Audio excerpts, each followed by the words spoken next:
Thank you very much, and thank you all for being here. I just want to make sure this thing is working.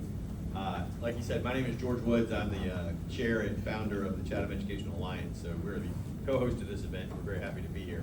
And I have Mr. Thornton and Dr. Anthony with me, and so we will start asking questions. Unfortunately, you did not get to keep Connie. You got stuck with me. But we will give you each 1 minute just to introduce yourself. Thank you. Didn't work for me. You have to hold it really close. Yeah, close talking. Thank you. Older Thornton, candidate for State School Superintendent. Since we have a full course meal on microwave time, and be quick here. So that being said, I was a child here in Savannah, Georgia. My dad attended Savannah State here. I've lived all over the state throughout my life. I was an officer here at Hunter Army Airfield back in the 90s, and also General Dynamics. I served as a national PTA president, so it's all 50 states and U.S. territories. And due to lack of time, my philosophy of education is to build character, critical thinking skills, and creativity. With that being said, I want you to Google oldthorn.com, that's my website, and also Google, we're talking Trump and charter schools. Thank you. Hold it really close. That was Got real it all the close. way straight in front of your mouth. Y'all didn't want to go again? I mean, they didn't hear you in the back, so I mean, just tell them again. Just Okay. give them 6 seconds. There you go. There you go. Yeah. Okay, I'm Older Thornton's candidate for State School Superintendent. I was a child here in Savannah. Dad went to Savannah State. I've lived all over Georgia. I was here as an officer at Hunter Army Airfield, United States Army, and also General Dynamics back in the 90s and late 2000s. Former national PTA president. My philosophy of education is intent is to build character, critical thinking, and creativity. As a national PTA president, I was responsible for education advocacy over all 50 states and U.S. territories. My website is olderthorn.com. And again, I told people to do the time whenever they Google Trump and charter schools. And my top 3 things are modernizing the QBE funding formula, literacy. I worked down at the Capitol this year, working to get that literacy bill passed, and also workforce development. Of all the candidates you've seen here tonight, I'm the only one that has been endorsed by the Georgia Federation of Teachers, the frontline troops. Second, the AFL-CIO, and also Educators First. Thank you. My mama told me to stand when you introduce yourself. So, hello everyone, my name is Dr. Anton Anthony, and I am one of the candidates, or Democratic candidates for State School Superintendent. Let me give you who I am. I'm currently the proud superintendent of Hancock County Schools. My background is in education, all right? So I'm a K-12 public school educator. I started my career in Burke County as a reading teacher and a coach. From Burke County, I was promoted to assistant principal in Muskogee County. From Muskogee County to McDuffie County as assistant principal. From McDuffie County to Sumter County as principal. From Sumter County to Richmond County as principal, and then from there to DeKalb County Schools as hiring manager for DeKalb County Schools for Area 2, hiring for 18 schools. And now I'm the proud superintendent of Hancock County Schools. I'm running because Georgia Department of Education labels schools and they put them on that list called the Promise School list. I'm running because I want to offer real supports. When they put you on that list, they do not offer any supports. But that's why I'm running today, to offer those supports to all of the students in the state of Georgia. I'll start talking in the mic later. Thank you very much. Okay, so the first question, how's that? You guys hear me? It's at an angle, you gotta hold it. Is that an angle? Yeah, I gotta hold it like a There preacher. we go. Okay, so the first question, and we'll just go this way and then we'll rotate. Georgia has recently adopted major early literacy requirements, particularly those found in the Early Literacy Act of 2026. K-3 screeners, high quality instructional materials, intervention plans, teacher training, and stronger attention to dyslexia. How will you know by the end of your first year whether implementation is real in the classrooms rather than just compliance on paper? Great. So I worked with the Georgia Assembly down there with Chairman Irwin and other legislators on getting this bill pushed through. As an executive leader, and that's another thing, I have extensive executive leadership experience. You track, you inspect. So every quarter, Because I give you an example that goes into effect this fall. You have to recruit teachers, you have to, coaches, and then the systems, the school boards make sure that the money's given to them and the resources they put in place.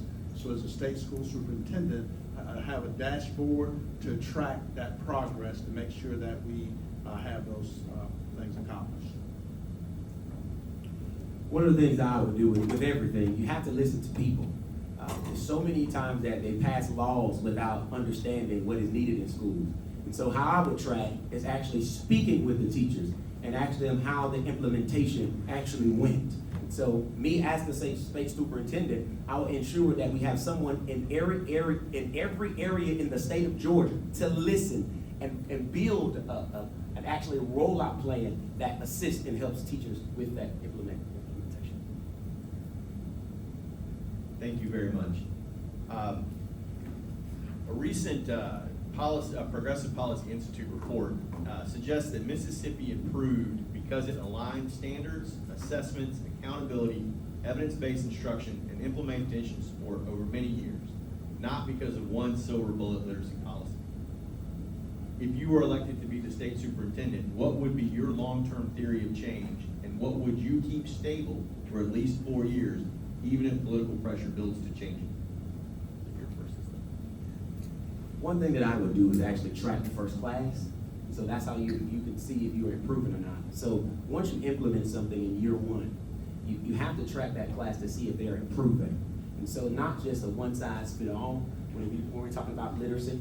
So that first group of students, let's call them third graders, and see if they're improving from third to fourth to fifth in order to see if this is working. So it's not a one-size-fits-all, but we have to ensure that our training is working, our students are improving, because if it's not, we have to go back into the drawing board. Okay, one of the things as an executive you have to understand, go to the state constitution, Article 8. It lays out how the education system works in Georgia. So your local school boards have a lot of control of that. As a superintendent, and I'll brag about a school I went to today here, Woodville Tompkins. First of all, we want to make sure that the locally aligned curriculum, we want to make sure that you have high quality professional development, and collaborative time for teachers, and also support and improving accountability systems. So that's one from executive level. On the parent side, you got to make sure that you're welcoming to all families, communicating effectively with your communities, supporting student success, speaking up for every child, sharing power, and collaborating with the community. Today I saw that again at Woodville Tompkins. They're one of the U.S. world best schools in the country because they're doing these things. As state school superintendent, I'll get an opportunity to help implement programs and things to make that happen from state level. Thank you. The next question goes to retention and state policy. Some states, in particular Mississippi, we hear a lot about Mississippi these days, but some states require third grade retention for students who cannot demonstrate sufficient reading skills, while others avoid retention and rely on intervention. What is your position on retention? What good cause exemptions would you support, and how would you make sure adults, not 8-year-olds alone, are held accountable for reading failures? So first of all, like I said again, we have passed, the legislation has been passed so we can put systems in place. And it doesn't happen overnight. As someone mentioned earlier, the Mississippi Miracle didn't happen in 1 year, it almost 10, 11 years. So again, getting those systems in place, tracking and monitoring that, and as a leader, as a state school superintendent, you have to lead. And I would say currently, I mean, I'm a professional, but you can't be laissez-faire in this position based upon where we are ranked in the United States. So I work in all 50 states, and we work with different people over the years and currently. And we're 38, we've been consistently in that area, so it takes proactive leadership to help provide resources and leadership to move things forward. Okay, stand his mic. So one thing that I believe, you should not retain a student unless there is a MTSS process in place, a multi-tiered system of support. And so if we ensure that our students and our teachers are trained in this process, which is costly, And this is one of the things that I'm actually going to advocate for from the state legislator. Because in order to do this, you have to make sure that you have those fundings. So our teachers, and we have an MTSS specialist in every building. We have wraparound service for every building, so our students can receive the gaps to ensure that they get what they need.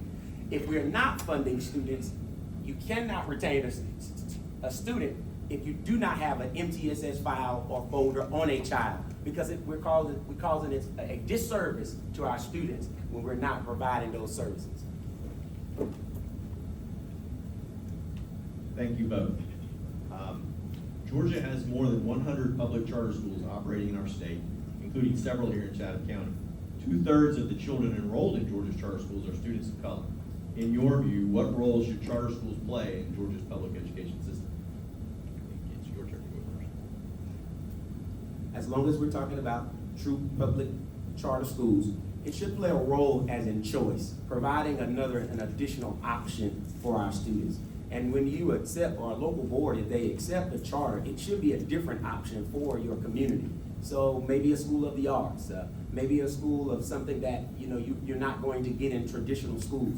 But that's the purpose, to provide those options for your students. Maybe a magnet school, whatever the case may be, but it should not be a school just of segregation and of just you're going to that school and we're picking the right and wrong students that you can't service. So a charter school should just be an option for students throughout the state of Georgia, a public school option throughout the state of Georgia. Okay, this would almost take a dissertation, but I'll make it quick. Google AFT in charter school and Google AFT in Trump, okay? With that being said, I am a strong supporter of a traditional public schools. I do support a public charter school if the decisions are held by the school board. Because here's what happens. It's a shiny nickel to a lot of communities, particularly the minority community. But as a national PTA president, I spent time in Michigan and other places around the country where these private charter companies come in, and nonprofit charter companies, they usually last about 5 to 7 years and then they're gone. So the traditional schools are losing money. Like Woodville Tompkins, we talked about that. That is an exceptional school, and one of the school systems I helped design in Maryland at Anne Arundel County School System. If you want receipts, 14 schools ranked in the top 150 of 8,000 high schools every year. Because if you do the things on parent involvement and support, and also ensuring that you have the effective elements of running a great school. So traditional schools, I would push for that. The public charter schools that the board and the taxpayers control, fine, but it's willy-nilly charter schools because I want to do something different. It takes money out of the public budget, and we need to ensure that we fund our schools properly. If we do it properly, we'll have schools like Woodville Tompkins, where they have a flight program over there. They have painting, so many programs that can happen inside that school, and really utilize our pathways that we have to make a difference. Thank you very much.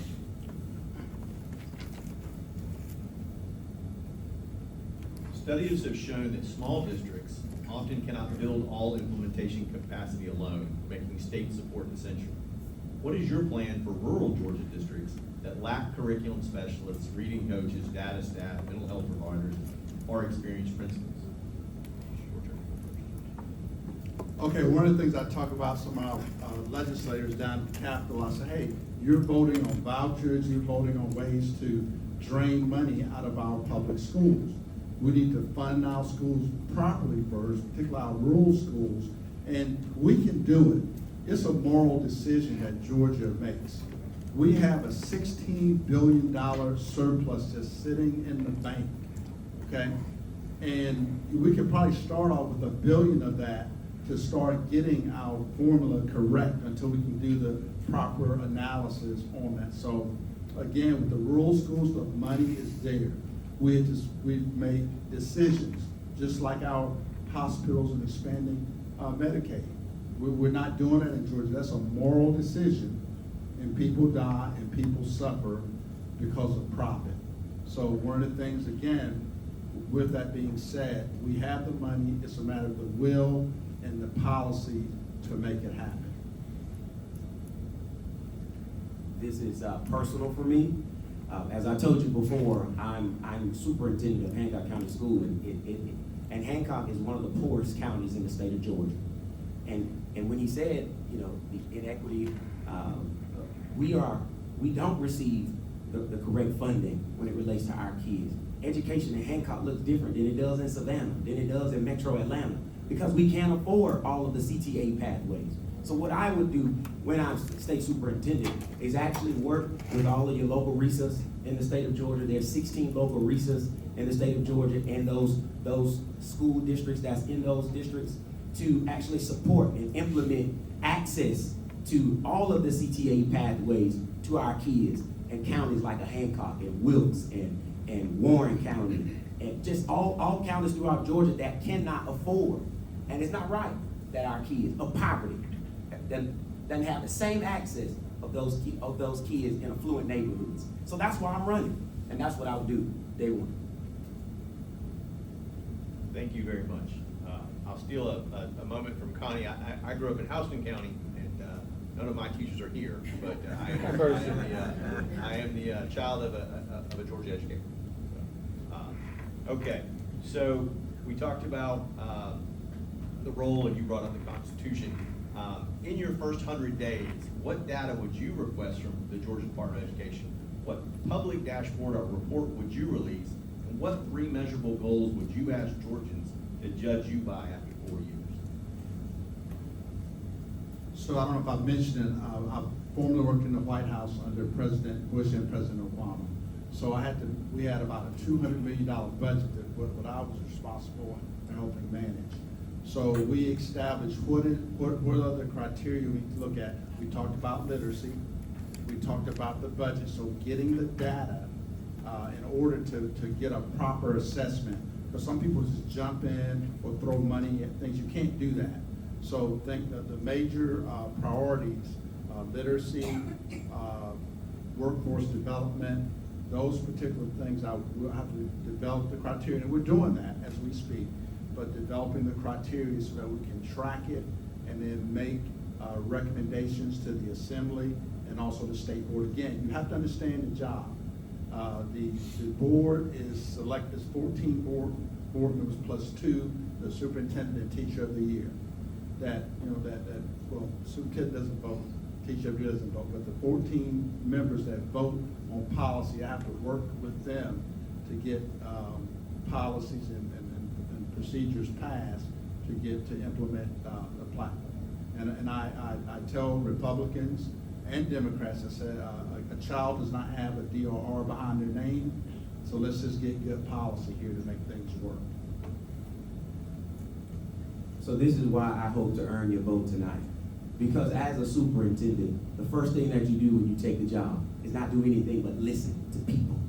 So what I would do in the first 90 days is actually go across the state of Georgia to listen to parents, to teachers, to everyone, and to make, and board members can respect this, to make a strategic goal and plan.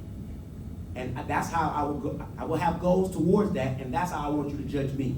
So from that 90 days and going throughout the state of Georgia, listening to what they want to see, sending surveys, and to make actionable goals for parents, for students, and for teachers.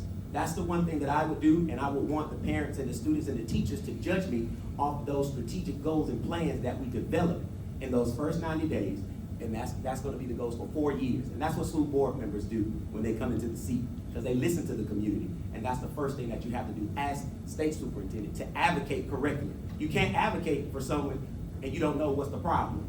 Even though we have these data points, but it's different in every county. Savannah's challenges is different than Hancock's challenges.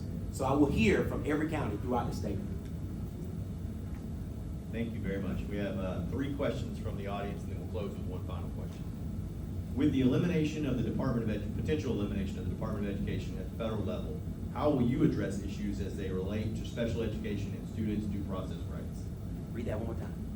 With the potential elimination of the Department of Education at the federal level, how will you address issues as they relate to special education and students' due process rights? This is another personal one. My son has an IEP and I'm SPED certified. So the first thing that I would do, if they close, we have to create another department. There has to be someone else in the middle point, because if not, you're going to have tons of lawsuits. When you create an IEP, it is now law.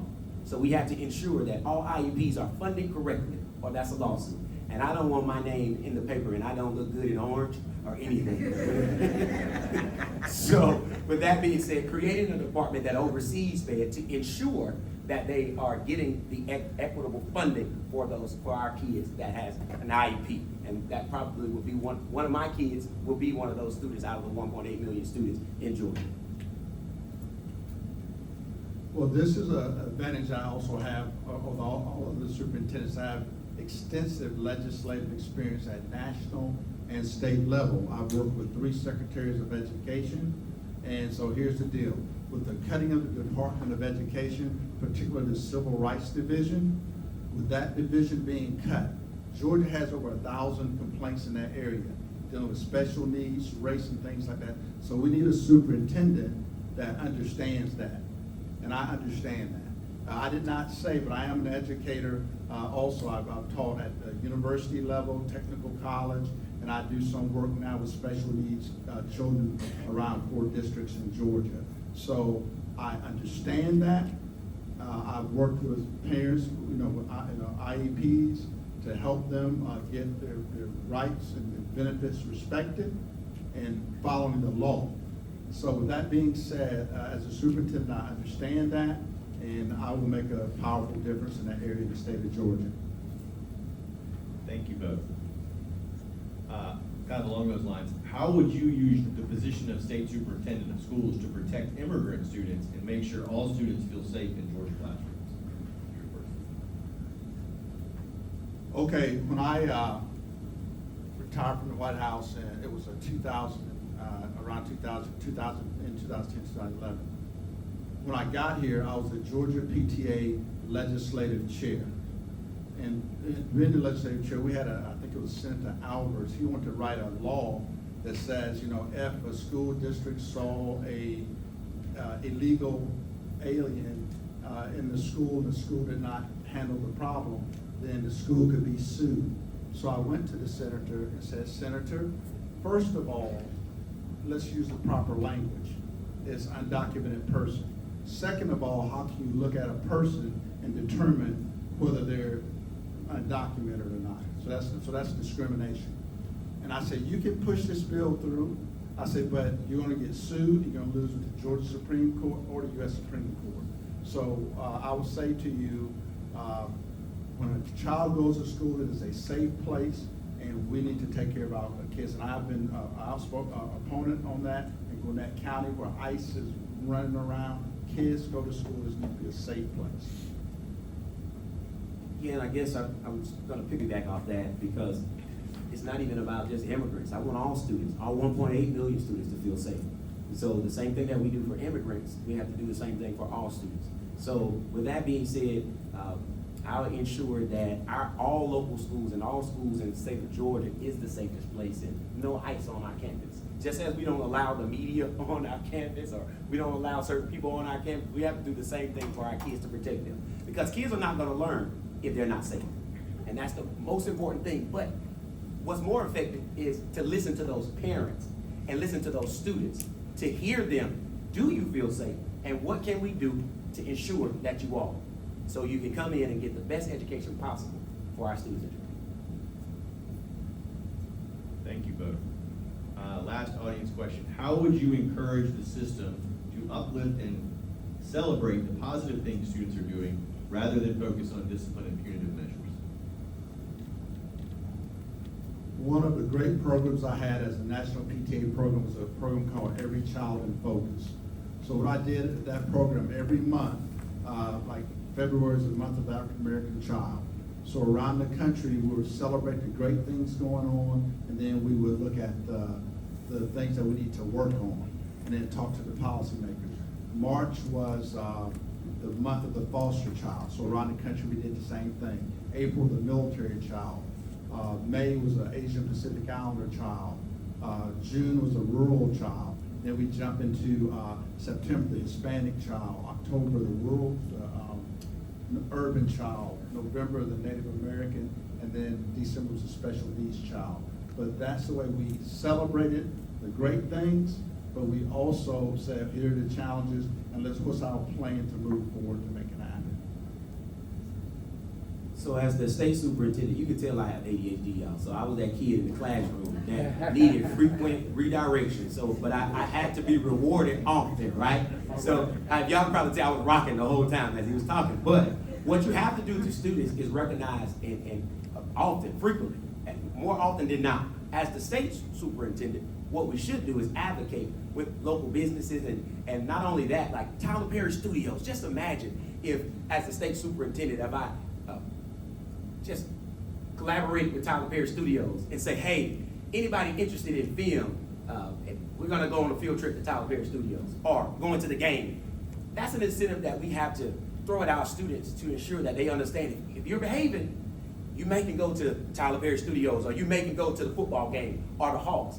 As this seat, you have to be an advocate for all students in Georgia, but when you open that up, it might be a student day at the Falcons game that Superintendent Anthony had to reward the students. And even principals can use that as an advantage, say, hey, we have some tickets and you can go if you behave. So that's one of the things that I'll do for our kids, just be able to advocate with the businesses across Georgia because they have the funds. They're just waiting on someone to ask.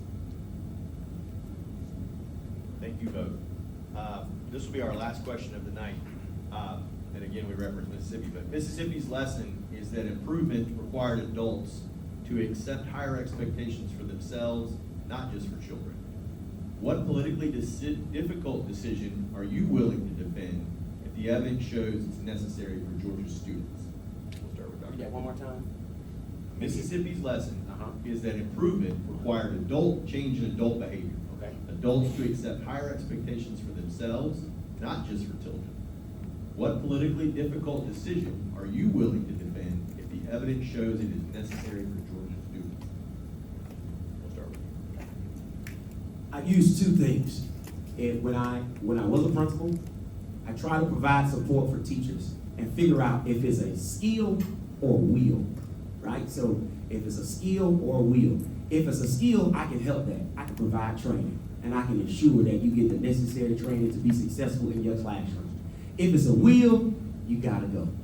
And that's one of the most difficult decisions you have to make as a leader, to ensure that if it's a skill to provide that training for you, but if it's a will, you gotta go. Because you're causing our kids harm and a disservice when you don't have that high expectations to lead in Georgia. So that's one of the most difficult things that I would do as state superintendent, to hold superintendents accountable, to hold principals accountable, to provide the support for teachers, to figure out if it's a skill or a will.